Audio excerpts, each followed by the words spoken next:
Sir তুষার, আপনি আমার উপরে রাগ হয়ে না, আমাকে একটু আসলে বোঝান তো যে আসলেই মানে আপনারা এটা মনে করতেছেন কিনা যে ডেমোক্রেটিক সিস্টেমের মধ্যেও একটা সুপার ডেমোক্রেসি থাকা উচিত, যেটাতে ধরেন আপনার মতো মেধাবীরা বা যোগ্য ব্যক্তিরা একটা সংস্কার বা একটা কিছু আপনারা করে দিবেন এবং জনগণ এটার ফলো করে, মানে ঘরের মধ্যে একটা মশারির কথা কি আপনারা ভাবতেছেন?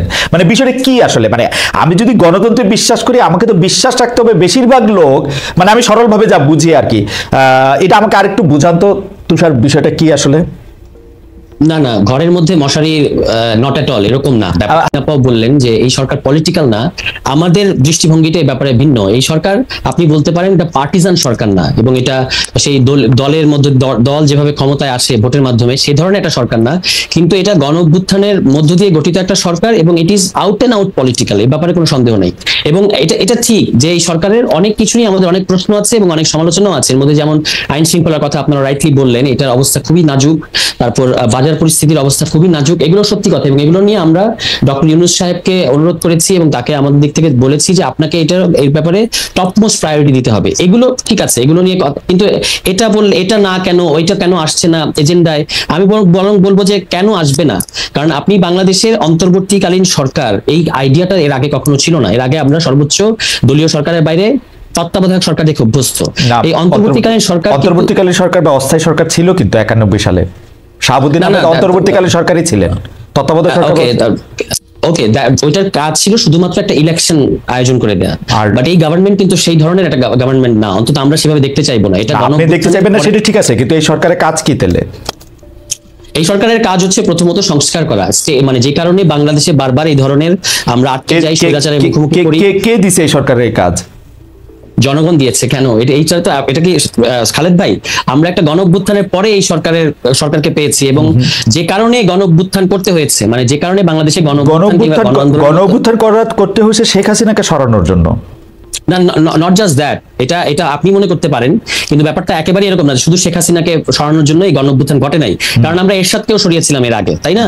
মানে এরশাদকে আপনি এক দফা এক দাবি, এরশাদ তুই কবে যাবি, তো এবারও কিন্তু তাহলে আপনি 34 বছর পরে আবার কেন একটা স্বৈর শাসকের কিংবা ফ্যাসিস্ট শাসকের বিরুদ্ধে আপনাকে দাঁড়াতে হলো কেন? এটা দাঁড়াতে হয়েছে তার কারণ হচ্ছে বাংলাদেশে সরকার পরিবর্তন হয় নির্বাচনের মধ্য দিয়ে, সরকার যদিও 2008 সালের পরে আর নির্বাচন হয় নাই, কিন্তু বাংলাদেশের স্বৈরতন্ত্রটা থেকে যাচ্ছে সিস্টেম আকারে।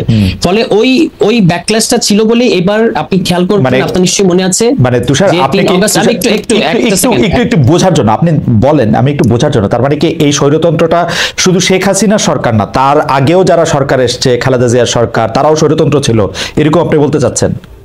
মানে বাংলাদেশে স্টেট আর সরকার দুটোকে আমরা যদি একটু আলাদা করি তাহলে ভালো হবে, যে আমাদের স্টেট কাঠামোর মধ্যে একটা স্বৈরতন্ত্রের বীজ আছে, তারপর সেটা কম বেশি ধরা যাক এর আগেও অনেক অটোক্রেটিক সিদ্ধান্ত, অনেক অটোক্রেটিক কাজ অন্যান্য গভর্নমেন্টও করেছে, কিন্তু অ্যাজ এ হোল তাদেরকে পাইকারি দরে হয়তো সেই সরকারকে স্বৈরাচার বলা যাবে না, কিন্তু স্টেট কাঠামোর মধ্যে, সংবিধানের মধ্যে এটা রয়ে গেছে।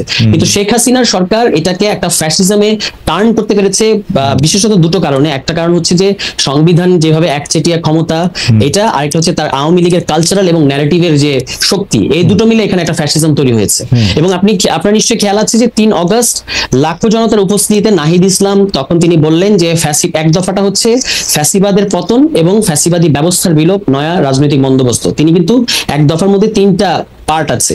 এই ফ্যাসিবাদী ব্যবস্থার বিলোপ ঘটানো, অন্তত ঘটানোর রাস্তাটা, রোডম্যাপটা পরিষ্কার করা, এটা কিন্তু এই ইউনূস সাহেবের যে সরকার, তার একটা প্রধান এজেন্ডা। আপনারা বলছেন, দুজনেই বলছেন যে এটা হচ্ছে নির্বাচনের রাস্তা ক্লিয়ার করাটাই হচ্ছে সরকারের কাজ, নির্বাচন দিয়ে চলে যাবে। আমরা এটা কিন্তু সেরকম হওয়া উচিত হবে না। আপনার কাছে কি তুষার সাহেব, ধরেন আমরা সবাই গণতন্ত্রে বিশ্বাস করি, তাহলে গণতন্ত্রে যদি আমরা বিশ্বাস করি, তাইলে আমাদের এই ম্যান্ডেটটা, এই দায়িত্বটা গণতান্ত্রিকভাবে নির্বাচিত সরকারের কাছে ছাড়া উচিত না? নাকি আপনি মনে করতেছেন যে গণতান্ত্রিকভাবে ছাড়া নির্বাচিত সরকারও এই সংবিধানে কাঠামোতে থাকলে তারাও ফ্যাসিস্টই হবে? সরি, প্রশ্নটা আরেকটু শেষ। আপনার কাছে কি মনে হয় ডক্টর ইউনূসের নেতৃত্বে যারা সরকারে এসেছেন তারা নির্বাচিত সরকার না, তারা গণ অভ্যুত্থান পরবর্তী একটা সময় অন্তর্বর্তীকালীন জন্য দায়িত্বে এসেছেন? আপনার কাছে কি মনে হয় না যে আমরা যে কোনো সংস্কারই করি না কেন, সেই সংস্কারটা করার জন্য আমাদের নির্বাচিত জনপ্রতিনিধি, যেহেতু সংবিধান অনুযায়ী জনগণ হচ্ছে সকল ক্ষমতার মালিক, তো জনগণকেই এই দায়িত্ব নেওয়া উচিত না? এবং জনগণ যাদেরকে রিপ্রেজেন্ট করবে আর কি, জনগণকে যাদেরকে নির্বাচিত করবে। মানে জনগণের রিপ্রেজেন্টেশন যাচাই করার একটা পদ্ধতি নির্বাচন, কিন্তু একমাত্র পদ্ধতি নির্বাচন, একমাত্র পদ্ধতি না না একটা একমাত্র পদ্ধতি নির্বাচন। মানে এটা এখানে নাবিন আপা আছেন, উনি তো আচ্ছা আমরা নাবিন আপাকে একটু জিজ্ঞেস করি। আপা আপনার কাছে আচ্ছা আপনি শেষ করেন। হ্যাঁ আপনি শেষ করেন। আমার এই লাইনটা শেষ না করলে মানে আপনাদের সাথে আপনার সাথে অন্তত এই প্রশ্নে আমি এখানে দ্বিমত করছি যে আপনারা যেভাবে বলছেন যে শুধুমাত্র গণতান্ত্রিক, আপনারা গণতন্ত্র এবং নির্বাচনকে গুলিয়ে ফেলছেন অন্তত আপনি এই পর্যায়ে। আমরা কিন্তু অবশ্যই মনে করি যে নির্বাচন গণতন্ত্রের একটা পদ্ধতি, কিন্তু যদি স্টেট ডেমোক্রেটিক না হয় তাহলে শুধুমাত্র নির্বাচনের মধ্যে দিয়ে গণতন্ত্র করা যায় না। কারণ যদি তাই হতো তাহলে তাহলে তাহলে 2008 সালের পরে নির্বাচনের মধ্য দিয়ে এরকম একটা ফ্যাসিজমের খপ্পরে আমরা পড়লাম কেন? এটা কিভাবে ব্যাখ্যা করব? মানে স্টেট ডেমোক্রেটিক না হওয়া বলতে আপনি কি বুঝাচ্ছেন? 2008 সালে তো গণতান্ত্রিক ভাবেই শেখ হাসিনা নির্বাচিত হয়েছে, তো গণতান্ত্রিকভাবে নির্বাচিত হলে কেউ ফ্যাসিস্ট হতে পারবে না। মানে আপনি এটা মানে বলতে গেলে মানে শেখ হাসিনা নির্বাচনের মধ্য দিয়ে সরকারে এসেছেন, এটা বললে আমরা মোর অ্যাকুরেট হবে। হ্যাঁ নির্বাচনের মধ্যে দিয়ে সরকারে এসেছেন, তো নির্বাচনের মধ্যে দিয়ে সরকারে এসেছেন, পরে ফ্যাসিস্ট হয়েছেন, পৃথিবীতে এরকম অসংখ্য উদাহরণ পাওয়া যাবে।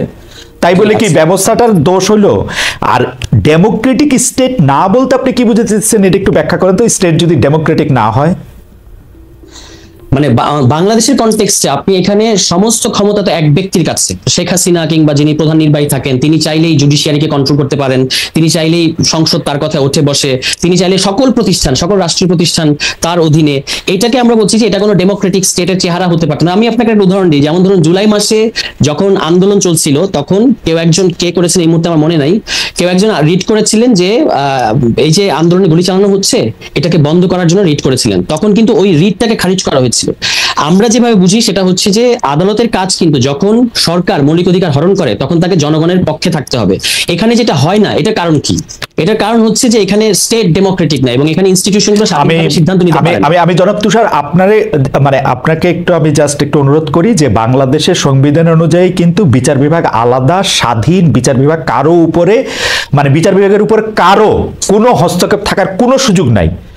উচ্চ আদালতে তো বটেই, বাংলাদেশের সংবিধান এই গ্যারান্টি দেয় বাংলাদেশে কোনো ট্রায়াল কোর্ট, কোনো সময় ট্রায়াল কোর্টের উপরেও নির্বাহী বিভাগের কোনো হাত থাকার কথা না। এটা সংবিধানের কোনো দোষ না, ডেমোক্রেটিক স্টেটের কোনো দোষ না। আমি জানি না যে এটা মানুষের ব্যবহারের দোষ, এটা হচ্ছে আমার টেক। আমি আবার আপনার কাছে আসবো, আমি একটু ডক্টর মুর্শিদের কাছে আমি একটু জানতে চাইবো যে ডক্টর মুর্শিদ এইটা কি আপনি এর সাথে একমত যে আসলে বাংলাদেশের স্টেটের মধ্যে আসলে যেহেতু এই সুযোগ আছে বাংলাদেশের ডেমোক্রেটিক ব্যবস্থায় যে কেউ একজন বেশি ভোট পাইলেই ক্ষমতায় চলে আসা এবং কোনো একটা প্রশ্নাতীত ক্ষমতার মধ্যে থেকে থাইকে যাওয়া, এর ফলে আসলে এই কাজগুলি শুধু নির্বাচন বা নির্বাচিত জনপ্রতিনিধিদের উপর ছেড়ে দেওয়ার ঠিক হবে না, বা আমরা বারবার এরকম প্রতারিত হয়েছি। সারোয়ার তুষারের এই বক্তব্যের সাথে আমরা একমত। এরশাদকেও যখন তাড়ানো হয়েছে তখন কিন্তু আমরা ভাবছিলাম যে এরকম হবে, কিন্তু হয় নাই আসলে। তো সেটার মধ্যে আসলে কি করা, ডক্টর মুর্শিদ আপনি যদি একটু আপনার টেকটা বলতেন। এটা ঠিক যে ইলেকশন তো গণতন্ত্র বোঝার জন্য একমাত্র চাবিকাঠি না, অন্যান্য ইনস্ট্রুমেন্টও আছে।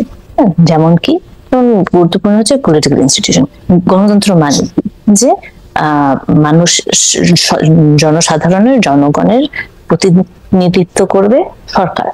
সরকার কি মানুষের প্রতিনিধিত্ব করছে কিনা, এবং সেটার জন্য কি দরকার? সংযোগ, যে মানুষ কি চায় সেটা সরকারের কাছে পৌঁছাতে হবে। ইলেকশন হচ্ছে এমন একটা ইনস্ট্রুমেন্ট যেটার মাধ্যমে জনগণ সরকারকে সেই বার্তাটা পৌঁছে দেয় যে কে কি চায়, কার প্রেফারেন্স কি, ইত্যাদি ইত্যাদি। সেটা কি একমাত্র উপায়? একমাত্র উপায় না, অন্যান্য উপায় আছে, যার কারণে পলিটিক্যাল ইনস্টিটিউশন গুলো খুব ইম্পর্টেন্ট। যার কারণে আমিও মানে গণতান্ত্রিক সরকারকে নির্বাচন করার, নির্বাচন ছাড়ার আর কি উপায় আছে? না না, আমি বলছি যে কোন আমরা যখন ডক্টর মুর্শিদকে আমি শুনতে পাচ্ছি না। আমরা হ্যালো হ্যালো শুনতে পাচ্ছেন? হ্যালো হ্যালো ডক্টর মুর্শিদের ইয়াটা একটু কানেকশনটা একটু ঠিক হওয়ার ফাঁকে আমরা কি একটু আবার সারোয়ারের কাছে যাব? ডক্টর মুর্শিদ আপনার কথা আমি শুনতে পাচ্ছি না। শুনতে পাচ্ছেন? এখন শুনতে পাচ্ছেন? আমি শুনতে পাচ্ছেন? এটাকে একটু ঠিক করতে হবে।